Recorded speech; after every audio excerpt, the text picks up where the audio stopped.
नमस्कार। बिहार स्पेशल की क्लास में आप लोग का बहुत वेलकम है और हम लोग क्विक सेशन के सीरीज में हैं। रिवीजन क्लास चल रहा है और ये हिस्ट्री से रिलेटेड जितने भी हैं महत्वपूर्ण पॉइंट जो बिहार के हिस्ट्री से संबंधित हैं उसको हम लोग डील कर रहे थे। आज उसी श्रृंखला को हम लोग आगे करते हुए अगला हम लोग पॉइंट पर आते हैं। पॉइंट है कि बिहार में बहावी आंदोलन के प्रमुख नेता कौन थे। तो बिहार में बहावी आंदोलन के जो प्रमुख नेता हैं वो हैं विनायत अली और इनायत अली, और इन दोनों में भी विनायत अली जो है सबसे महत्वपूर्ण है। बहावी आंदोलन के बारे में कहा जाए तो यह आंदोलन की वैसे शुरुआत 1820 में होती है, ध्यान रखेंगे, और यह 1870 तक चलता है। 1820 से 1870। वैसे बहावी आंदोलन एक सुधारवादी आंदोलन के रूप में शुरू हुआ था, मुस्लिम धर्म में सुधारवादी आंदोलन, और इसके संस्थापक हैं अब्दुल बहाव। अब्दुल बहाव। लेकिन भारत में, ध्यान रखेंगे, लेकिन भारत में इसको लोकप्रिय बनाने का जो श्रेय जाता है वो जाता है सैयद अहमद रायबरेलवी को। सैयद अहमद रायबरेलवी, याद रखेंगे, ये प्रश्न आया हुआ है। सैयद अहमद रायबरेलवी को जाता है भारत में इसे लोकप्रिय बनाने में, और ये उत्तर प्रदेश की। शुरुआत में बहावी आंदोलन का सेंटर जो था वह था पेशावर। सैयद अहमद रायबरेलवी, जो एक तरह से कहा जाए पेशावर में उन्होंने ब्रिटिश सत्ता को चुनौती दे दी, क्योंकि स्टार्ट तो हुआ था एक सुधारवादी आंदोलन के रूप में, लेकिन आगे चलकर इसका मोटो एकदम राजनीतिक हो जाता है और दोबारा से मुस्लिम सत्ता की भारत में स्थापना हो जाती है। शुरुआत सुधारवादी आंदोलन के रूप में, आगे चलकर राजनीतिक आंदोलन। पेशावर में इन्होंने वहां से सिक्के चलाए, अपने अनुयायियों को सैनिक वेशभूषा भी मुहैया कराया, जैसा कि मैंने पिछले क्लास में भी कहा था। लेकिन 1831-32 में जब इनकी मृत्यु हो जाती है तब ये केंद्र पेशावर से हट करके यहाँ इसका इंपॉर्टेंट केंद्र बन जाता है पटना, इसलिए ये इंपॉर्टेंट हो जाता है। और पटना में इन विनायत अली और इनायत अली 1964 के आसपास में जितने भी बहावी आंदोलन संबंधित लीडर थे, क्योंकि आगे चलकर ये राजनीतिक बन गया, ब्रिटिश सत्ता को ये चुनौती दे रहे थे, तो आगे चल करके ये बाकायदा बहुत सारे लोग इसके गिरफ्तार हुए और इन पर केस चला अंबाला में। जितने भी बहावी, पटना के बहावी आंदोलन के लोग थे उन पर आंदोलन कहाँ चला? पटना में, अंबाला में चला। और याद रखेंगे वकील जो था वह था प्लाइडेन। कौन था वकील? प्लाइडेन, ध्यान में रखेंगे। लेकिन गवर्नर जनरल जब रिपिन आते हैं तो रिपिन ने 1884 में बचे हुए जितने भी बहावी कैदी थे सबको रिहा कर दिया। तो किसने रिहा किया था? रिपिन ने 1864 में, ध्यान से याद रखेंगे। बॉयज एसोसिएशन जो है जिसकी स्थापना 1899 में हुई थी, ठीक है, और इसके स्थापना किया था श्री सूर्यदेव नारायण, याद रखेंगे। बॉयज एसोसिएशन बिहार से संबंधित, बहुत इंपॉर्टेंट है, और इसकी स्थापना किया था श्री सूर्यदेव नारायण वर्मा ने किया था इसकी स्थापना, सूर्यदेव नारायण वर्मा। स्थापना बेसिकली दरभंगा में हुआ था, आपको अगले पॉइंट में ये बाकायदा नजर आएगा। जो बॉयज एसोसिएशन की स्थापना हुई थी वो दरभंगा में हुई थी। दरभंगा में राज मैदान है, राज मैदान में 1899 में इसकी स्थापना हुई। स्थापना तो सूर्यदेव नारायण वर्मा ने किया था, लेकिन इसके पहले अध्यक्ष यदि आ जाता है तो अध्यक्ष थे अशफाक खां, ठीक है, और ये पेशे से बैरिस्टर थे। बैरिस्टर वकील को ही कहा जाता है, लेकिन जो वकालत लंदन से पढ़ करके आते हैं उनको बैरिस्टर कहा जाता है।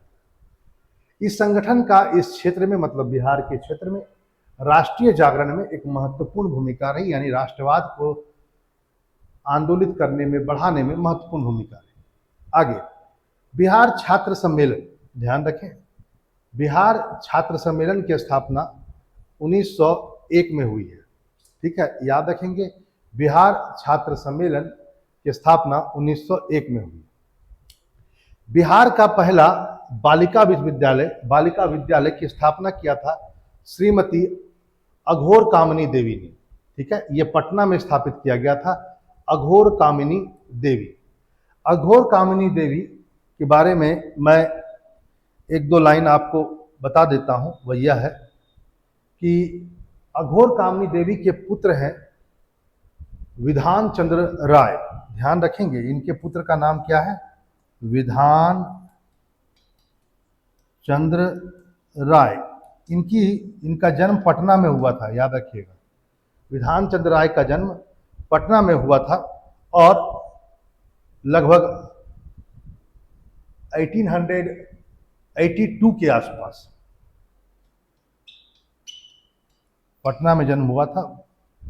और ये 50 से लेकर के 62 तक, जब तक ये मरते नहीं है, 1950 से लेकर के 1962 till his death, Bidhan Chandra राय वेस्ट बंगाल के चीफ मिनिस्टर रहे। कहाँ के चीफ मिनिस्टर रहे? वेस्ट बंगाल के। ठीक है, ध्यान रखेंगे, विधान चंद्र राय। आगे, और जैसा कि मैंने आपसे कहा, पहला विद्यालय अघोर कामिनी देवी के द्वारा एस्टेब्लिश हुआ था। पुत्र के बारे में मैंने कह दिया। स्थापना की गई थी 1891 में। ध्यान रखेंगे, स्थापना कब किया गया था? 1891। आगे, पटना कॉलेज की स्थापना कब हुई है? 1863। याद रखेंगे, पटना कॉलेज की स्थापना 1863 में हुई है। बिहार विद्यार्थी परिषद, बिहार विद्यार्थी परिषद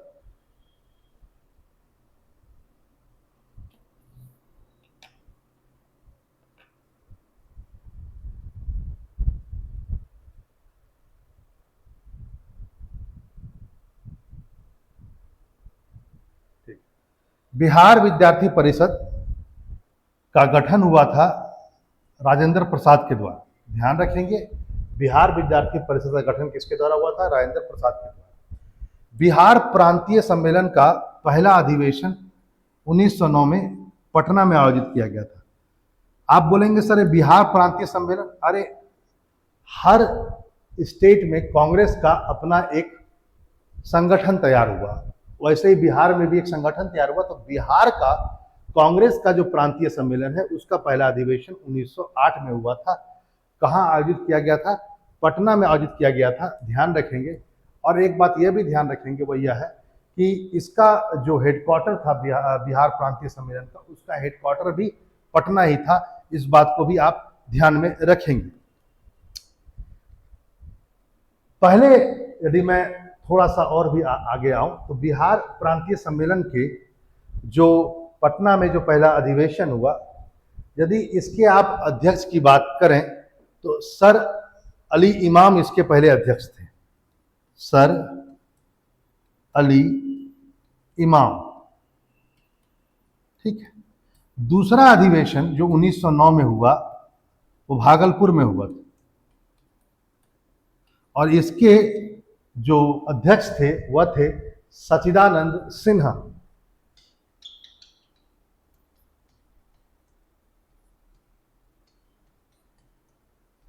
सच्चिदानंद सिन्हा। ठीक है, तो बिहार प्रांतीय सम्मेलन का पहला अधिवेशन पटना, सर अली इमाम अध्यक्ष, दूसरा भागलपुर, सच्चिदानंद सिन्हा। आगे अगले प्रश्न पर आते हैं।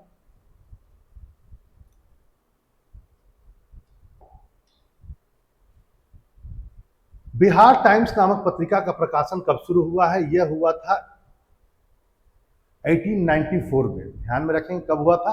1894 में। इसका बहुत बड़ा रोल है बिहार टाइम्स का। बिहार के अलग प्रांत के गठन में इसने बहुत महत्वपूर्ण भूमिका निभाई।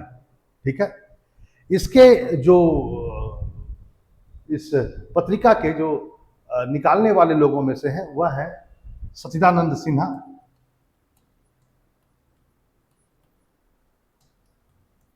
महेश नारायण।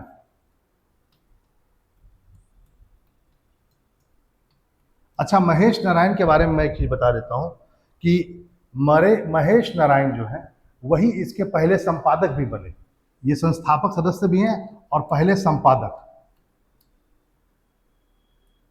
एडिटर। एक और भी संस्थापक थे कृष्ण सहाय, कृष्ण बल्लभ सहाय भी कहा जाता है, कृष्ण सहाय, यह भी हैं इसके संस्थापक सदस्य। तो याद रखेंगे बिहार टाइम्स, जिसने अलग राज्य की भूमिका में महत्वपूर्ण भूमिका निभाई, सच्चिदानंद सिन्हा, महेश नारायण और कृष्ण बल्लभ सहाय। महेश नारायण इसके पहले संस्थापक भी थे। बिहार हेराल्ड के संपादक थे सच्चिदानंद सिन्हा। बिहार हेराल्ड के संस्थापक कौन थे? सच्चिदानंद सिन्हा। वैसे नेशनल हेराल्ड के कौन थे? जवाहरलाल नेहरू। आगे, भारतीय राष्ट्रीय कांग्रेस का 1912वां अधिवेशन बांकीपुर पटना में हुआ था और इसके अध्यक्ष कौन थे? जान लीजिए, R.N. मधोलकर इसके अध्यक्ष थे। ठीक है, R.N. मधोलकर। मजलूल हक को स्वागत कमेटी का अध्यक्ष बनाया गया था। स्वागत कमेटी का अध्यक्ष मजलूल हक को बनाया गया था। और एक बात ये भी जान लीजिए, 1912 का जो बांकीपुर अधिवेशन पटना में हुआ था, पहली बार जवाहरलाल नेहरू इसी अधिवेशन में भाग लेंगे, पहली बार। ठीक है, जवाहरलाल नेहरू इसी अधिवेशन में पहली बार भाग लेंगे। चलिए अगले प्रश्न पर आते हैं और देखते हैं कौन। पटना विश्वविद्यालय की स्थापना कब हुई थी? 1916। पटना उच्च न्यायालय की स्थापना कब हुई है? पटना विश्वविद्यालय की स्थापना 1917 और पटना उच्च न्यायालय की स्थापना 1916 में हुई थी। ठीक है, इसके जो पहले चीफ जस्टिस हैं उनका नाम आप लोग जरूर लिख लीजिए, मैं बोल देता हूं, सर एडवर्ड मेयार्ड चैमियर। मैं लिख देता हूं, सर एडवर्ड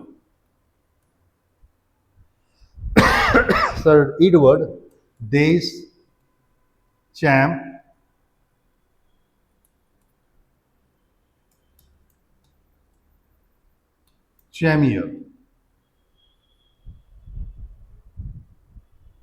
सर एडवर्ड देश चैमियर पटना उच्च न्यायालय के पहले मुख्य न्यायाधीश थे। ये पूरा नाम है इनका, ध्यान में रखेंगे। बिहार में होम रूल लीग की स्थापना कब हुई थी? 16 दिसंबर 1916 में।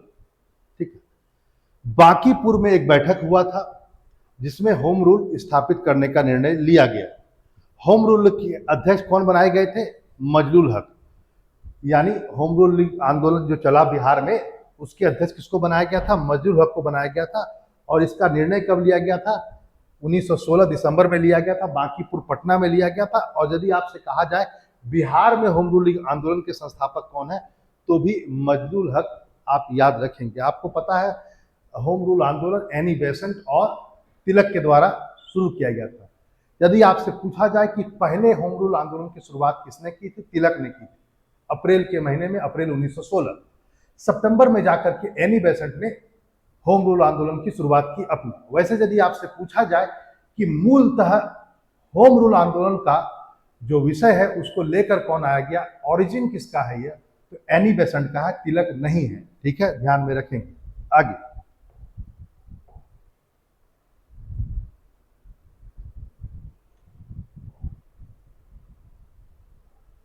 बिहार के किस जिले में होम रूल को बढ़ावा नहीं दिया गया, मतलब होम रूल आंदोलन सही से नहीं चला?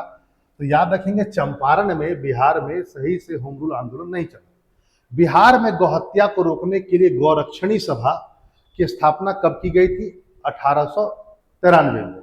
गौरक्षणी सभा की स्थापना कब की गई थी? 1893 में। यहां पर एक बात ध्यान रखेंगे कि 1882, ठीक है, 1882 में गौरक्षणी सभा की स्थापना वैसे दयानंद सरस्वती ने किया था।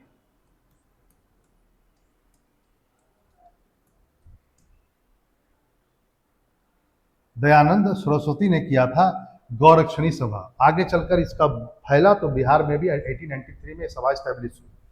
दयानंद सरस्वती के बारे में आपको पता ही है कि 1875 में इन्होंने आर्य समाज की स्थापना की थी। 75 में आर्य समाज कहाँ किया गया था? बंबई में। ठीक है, आगे चलकर आर्य समाज भी दो वर्गों में बढ़ गया। कुछ लोग जो इंग्लिश एजुकेशन के समर्थक थे उन्होंने DAV, English education supporter, DAV, Dayanand Anglo वैदिक कॉलेज एंड स्कूल स्टैब्लिश कर दिया 1886 में। इसमें हंसराज और लाला लाजपत राय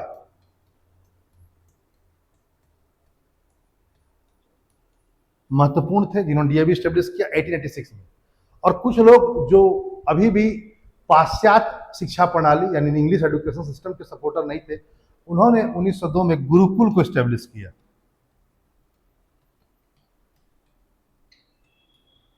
गुरुकुल में थे लेखराम, मुंशी राम और स्वामी श्रद्धानंद, या केवल श्रद्धानंद भी हम लोग लिख सकते हैं, श्रद्धानंद। तो याद रखें गुरुकुल से कौन है? लेखराम, मुंशी राम, श्रद्धानंद, और डीएवी से हैं हंसराज और लाजपत राय। गुरुकुल 1902 में है। आर्य समाज का ही ये ब्रांच है, ध्यान में रखें। गौरक्षणी सभा को स्टेब्लिश किया गया था 1882 में, बिहार में ये 1893 में। आगे बिहार और बंगाल अलग हुए, आपको पता ही है, 1912 में अलग हुए थे। उड़ीसा प्रांत अलग हुआ। उस समय उड़ीसा और बिहार दोनों एक था, तो बिहार बंगाल से अलग करके एक राज्य बनाया गया बिहार, और उस समय बिहार के साथ क्या है? उड़ीसा है। स्थापना यदि कहा जाए तो 22 मार्च 1912 में हुआ। ठीक है, चलिए आगे।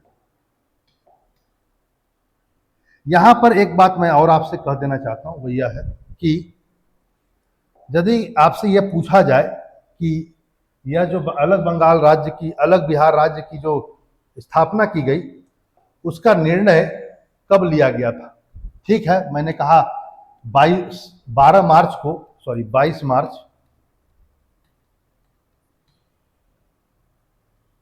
1912 में एस्टेब्लिश हो गया, लेकिन इसका निर्णय कब लिया गया था? तो जान लीजिए 12 दिसंबर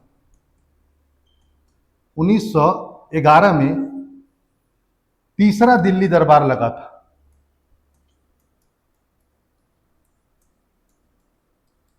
जिसमें ब्रिटेन के प्रिंस जॉर्ज पंचम आए थे। जॉर्ज पंचम आए थे, उसी के समय यह निर्णय लिया गया कि बंगाल विभाजन को रद्द कर दिया गया। पहला पॉइंट तो यह है, बंगाल विभाजन को रद्द किया गया और बिहार एक अलग प्रांत बनकर के सामने में आया। ठीक है, आगे चलो।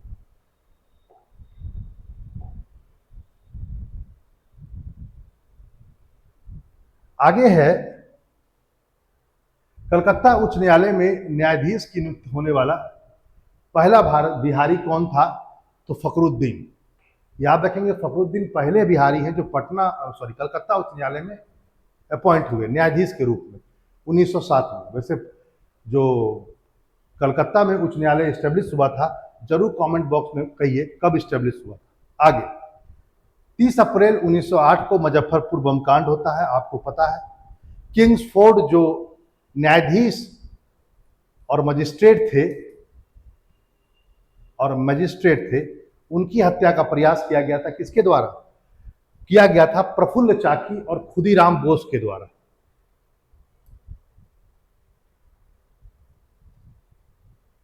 प्रफुल्ल चाकी और किसके द्वारा? खुदीराम बोस के द्वारा। लेकिन मरे वो नहीं, बम फेंका गया प्रफुल्ल चाकी और खुदीराम बोस के द्वारा 30 अप्रैल 1908 को, जिसको मुजफ्फरपुर बम कांड कहा जाता है। मारना तो इसे था जो न्यायाधीश और मजिस्ट्रेट थे, मर कोई और गए। वकील प्रिंगले कैनेडी की पत्नी और उसकी बेटी इस हत्याकांड में मारी गई। वो पीछे की बग्घी में थी, वो मारे गए। याद रखें कौन थे? प्रिंगले कैनेडी की पत्नी और उसकी बेटी मारी गई। फेंका किस पर गया था? किंग्सफोर्ड पर। ये नहीं मरे, कोई और मर गया। फेंकने वाला कौन था? खुदीराम बोस और प्रफुल्ल चाकी। यहां पर ध्यान रखेंगे, खुदीराम बोस ने तो आत्महत्या कर ली, प्रफुल्ल चाकी ने आत्महत्या कर ली और खुदीराम बोस को फांसी हुई। खुदीराम बोस को जो फांसी हुई, तो इसके लिए जो वकील थे खुदीराम बोस के, वह थे, जान लीजिएगा, कालिदास बसु। कालिदास बसु इसके वकील थे। खुदीराम बोस को जो फांसी हुई थी, वो 18 वर्ष की आयु में 18 वर्ष 8 महीने 8 दिन और 10 घंटा हुआ था। इतने वर्ष के वो व्यक्ति थे। 18 वर्ष 8 महीने 8 दिन और 10 घंटे में ये वो थे जब उनकी फांसी दी गई थी। ठीक है, आगे देखिए। अगले प्रश्न, अनुशीलन समिति की शाखा पटना में जो स्थापित की गई थी, किसके द्वारा स्थापित की गई थी? प्रश्न यह था सचिंद्रनाथ सान्याल के द्वारा। अनुशीलन समिति जो बंगाल की सबसे पुरानी, सबसे पहली क्रांतिकारी संगठन था, इसी की एक शाखा जो पटना में स्टैब्लिश की गई सचिंद्रनाथ सान्याल के द्वारा। वैसे अनुशीलन समिति के बारे में बता दूं, अनुशीलन समिति की स्थापना 1902 में होती है बंगाल में, ठीक है। और स्थापना कौन करते हैं? बारिंद कुमार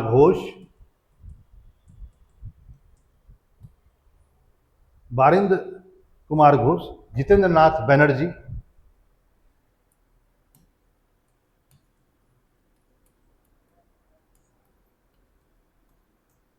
और प्रेमनाथ मित्र, इन तीनों ने मिलकर इसकी स्थापना की थी बंगाल, ठीक है। बारिंद कुमार घोष के बारे में मैं एक और बात बता दूं, बारिंद कुमार घोष अरविंद घोष के छोटे भाई, ठीक है। बारिंद घोष, महान क्रांतिकारी अरविंद घोष जो आगे चल करके सन्यासी बन जाते हैं, अरविंदो आश्रम पौंडीचेरी में स्टेब्लिश करते हैं अरविंद घोष, वही अरविंद घोष के भाई थे छोटे बारिंद घोष।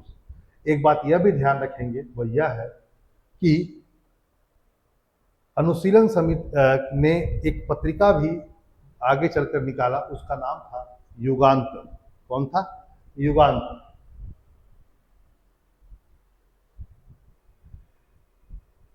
यहाँ की जो शाखा थी, जो पटना में जो शाखा स्टैब्लिश की गई, इसके आयोजकों में एक बीएन कॉलेज पटना का भी छात्र था जो बहुत इंपॉर्टेंट है, बंकिम चंद्र मित्र।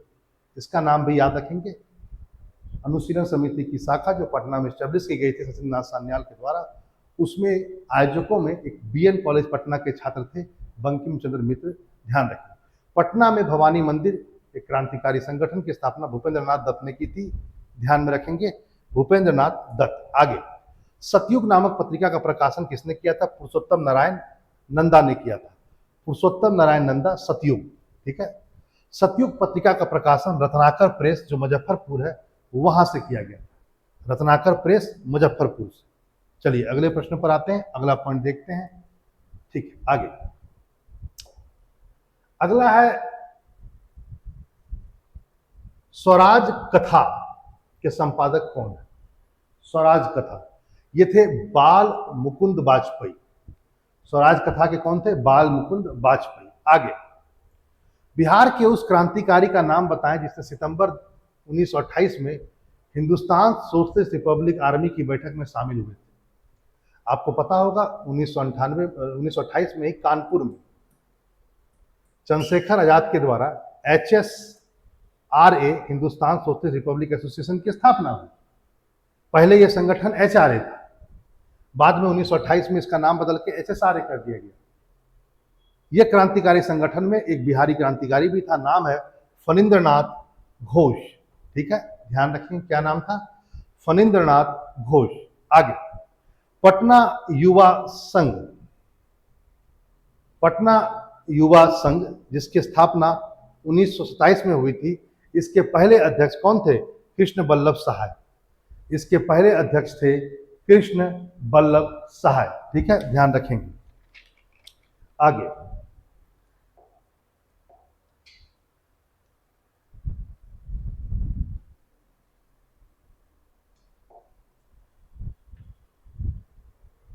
उन्नीस सौ 1929 में युवक नामक एक मासिक पत्रिका है, मासिक पत्रिका का प्रकाशन पटना से प्रकाशित हुआ था। ध्यान रखेंगे, कहां से हुआ था? पटना से। इसको एकदम ध्यान में रखेंगे, पटना से प्रकाशित हुआ। बिहार की प्रसिद्ध महिलाएं कुसुम देवी और श्री गौरी दास, ये सब कौन है? कुसुम देवी और श्री गौरी दास ये सब लेखिका थी जब भारत स्वतंत्र नहीं हुआ था उस समय की बात। दशेर कथा एक बहुत ही क्रांतिकारी पुस्तक है। कई बार आया हुआ है प्रश्न कि दशेर कथा के लेखक कौन है? सखा गणेश दवेशकर, ठीक है, सखा गणेश देवेशकर। ये बात अलग है, इस पुस्तक पर आगे चलकर प्रतिबंध लगा दिया ब्रिटिश सरकार ने। सखा गणेश देवेशकर, दशेर कथा, ठीक है, आगे चलकर प्रतिबंध लगा दिया गया इस पर। अगला देखते हैं, चंपारण आंदोलन के समय बिहार का उपराज्यपाल कौन था? गांधी जी के द्वारा शुरू किया गया आंदोलन। एडवर्ड एल्बर्ट गेट, ये थे उपराज्यपाल, लेफ्टिनेंट गवर्नर। गांधी जी पर चंपारण आंदोलन के समय मुकदमा दायर किया गया था। यह मुकदमा कहां चलाया गया था? मोतिहारी। कहां चलाया गया था? मोतिहारी। आगे 1918 में बंबई में किस बिहारी नेता की अध्यक्षता में भारतीय राष्ट्रीय कांग्रेस का विशेष अधिवेशन हुआ? 1918 में बंबई में एक विशेष अधिवेशन हुआ राष्ट्रीय कांग्रेस का, विशेष। उसकी अध्यक्षता बिहारी नेता ने किया था, सैयद हसन इमाम ने किया था। ध्यान रखेंगे, सैयद हसन इमाम। अब यहां पर इस अधिवेशन में क्या मुख्य बातें थी, जरा देख लीजिए। यह अधिवेशन मॉन्टेग्यू चेम्सफोर्ड पर, ध्यान रखेंगे, यह अधिवेशन क्या था? मॉन्टेग्यू चेम्सफोर्ड रिपोर्ट पर चर्चा के लिए आयोजित किया गया था। सैयद हसन इमाम के नेतृत्व में एक प्रतिनिधि मंडल को इसमें निर्णय लिया गया कि इंग्लैंड भेजा जाएगा। तो याद रखेंगे, इसमें मॉन्टेग्यू चेम्सफोर्ड रिपोर्ट पर चर्चा हुई और आगे चलकर यह फैसला लिया गया कि जो अध्यक्ष थे बिहारी व्यक्ति सैयद हसन इमाम, उसकी अध्यक्षता में एक शिष्टमंडल को इंग्लैंड भेजने का निर्णय लिया गया। आगे बिहार प्रांतीय सम्मेलन का 12वां सम्मेलन अधिवेशन, ठीक है। प्रांतीय सम्मेलन यानी कि आपको मैंने कहा कि बिहार कांग्रेस के जो अलग अलग जिलों में जो शाखाएं थी या जो संगठन था, उसे ऐसा कहा जाता है। जैसे यूपी प्रांतीय सम्मेलन, वैसे ही बिहार प्रांतीय सम्मेलन का 12वां अधिवेशन अगस्त में 1920 में आयोजित हुआ था छपरा में। अगस्त 1920 में कहाँ आयोजित हुआ था? छपरा में। और इसी सम्मेलन में असहयोग के प्रस्ताव को मंजूरी दी गई। असहयोग आंदोलन के प्रस्ताव को मंजूरी छपरा में बिहार प्रांतीय सम्मेलन जो हुआ था वहां मंजूरी दी गई। हिंदी साप्ताहिक है, वीकली है देश, ठीक है। इसका प्रकाशन शुरू किया था राजेंद्र प्रसाद ने, ठीक है। किसने किया था? राजेंद्र प्रसाद ने। 1920 में सर्च लाइट प्रेस से, ध्यान रखेंगे, सर्च लाइट प्रेस पटना से इसका प्रकाशन शुरू हुआ। तो देश एक साप्ताहिक है, वीकली मैगजीन था राजेंद्र प्रसाद के द्वारा 1920 में। सर्चलाइट प्रेस पटना में है, इसको भी ध्यान में रखें, वहीं से शुरू हुआ था। और इसके संपादक भी कौन थे? राजेंद्र प्रसाद ही थे, यानी राजेंद्र बाबू ही।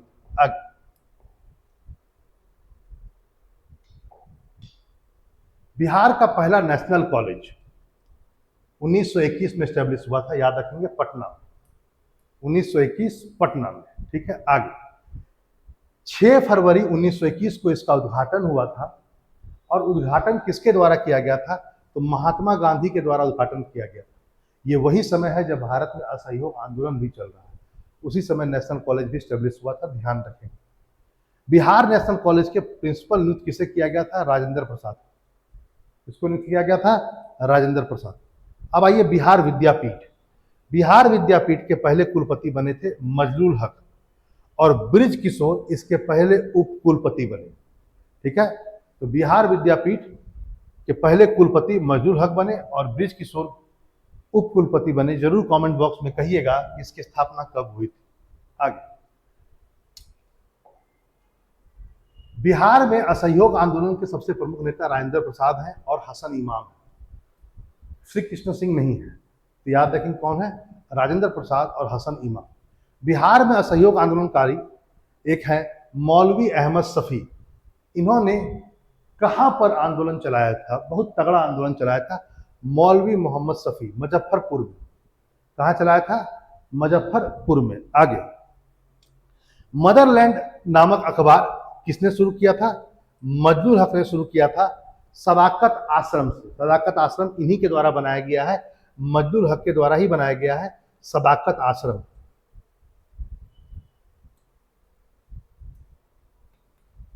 सदाकत आश्रम पटना में, वहीं से मदरलैंड अखबार की शुरुआत की गई। बिहार में 1921 में स्वराज सभा की स्थापना कहां हुई? स्वराज सभा गया में, पटना नहीं है, ध्यान रखें, गया में हुआ। अगस्त 1921 में वही दौर है जब असहयोग आंदोलन चल रहा था। तो अगस्त के महीने में देखिए, इससे पहले फरवरी के महीने में वो आ चुके थे गांधी जी, ध्यान रखेंगे, आपको मैंने बताया था 6 फरवरी में गांधी जी बाकायदा आए थे नेशनल कॉलेज जो स्थापना पटना में हुआ था वहां पर। लेकिन इसके बाद एक बार 1921 में वो बिहार शरीफ भी आए थे असहयोग आंदोलन के दौरान, जहां उनका बहुत ज़्यादा वेलकम किया गया, स्वागत किया गया। ध्यान रखिए। आगे, किसान समाचार के संपादक कौन थे? स्वामी विद्यानंद। ठीक है, किसान समाचार के संस्थापक कौन थे? स्वामी विद्यानंद। ठीक है, आगे, बिहार में असहयोग आंदोलन का सबसे बड़ा केंद्र कौन सा जिला बना? मुजफ्फरपुर। कौन सा जिला बना? मुजफ्फरपुर। ठीक है, आगे, 1922 में जो गया में अधिवेशन हुआ था कांग्रेस का, दो अधिवेशन हुए हैं बिहार में, एक 1912, दूसरा 1922। ये 37वां अधिवेशन था। इसकी अध्यक्षता किसने की थी? CR दास ने, चितरंजन दास ने। और इसमें स्वागत सचिव किसे बनाया गया था? राजेंद्र प्रसाद को। ध्यान में रखेंगे, जो स्वागत सचिव बनाया गया था राजेंद्र प्रसाद को बनाया गया। बिहार में स्वराज पार्टी के पहले अध्यक्ष कौन बने? श्री नारायण प्रसाद। आपको पता ही होगा कि स्वराज पार्टी गठन मोतीलाल नेहरू और 1923 में मोतीलाल नेहरू और CR दास ने मिलकर किया था। CR दास और मोतीलाल नेहरू। CR दास और मोतीलाल नेहरू ने स्वराज पार्टी गठन किया, क्योंकि कुछ लोगों का मानना था कि हमें चुनाव लड़ना चाहिए। कांग्रेस के अंदर के कुछ लोगों का, कुछ लोग कह रहे थे चुनाव नहीं लड़ना चाहिए। जो चुनाव लड़ना चाह रहे थे वो अंतगतवा कांग्रेस में रहते हुए ही एक पार्टी बनाए, स्वराज पार्टी, 1923 में इलाहाबाद में। इसमें प्रमुख हैं CR दास और मोतीलाल नेहरू, और चुनाव लड़ने का निर्णय लिया गया। यानी कांग्रेस के सदस्य पहली बार कांग्रेस पार्टी के रूप में चुनाव नहीं लड़े, स्वराज पार्टी के सदस्य के रूप में चुनाव लड़े और MP और MLA बने। क्योंकि कांग्रेस पहली बार चुनाव 1937 में लड़ती है। इससे पहले चुनाव कांग्रेस ने कभी नहीं लड़ा। वैसे भारत में चुनाव प्रणाली की शुरुआत 1892 में हो चुका था। 1892 में चुनाव शुरुआत हो चुका था। कांग्रेस ने वहां से लेकर के 1937 तक कभी चुनाव नहीं लड़ा। 1937 में पहली बार कांग्रेस ने चुनाव लड़ा। यानी कांग्रेस के लोग जो पहली बार MP MLA बने वो स्वराज पार्टी के सदस्य के रूप में बने। आगे, आज के लिए हम लोग यहीं तक रखते हैं और फिर हम लोग मिलेंगे अपने नए टॉपिक के साथ, इसी श्रृंखला को आगे बढ़ाते हुए। नमस्कार।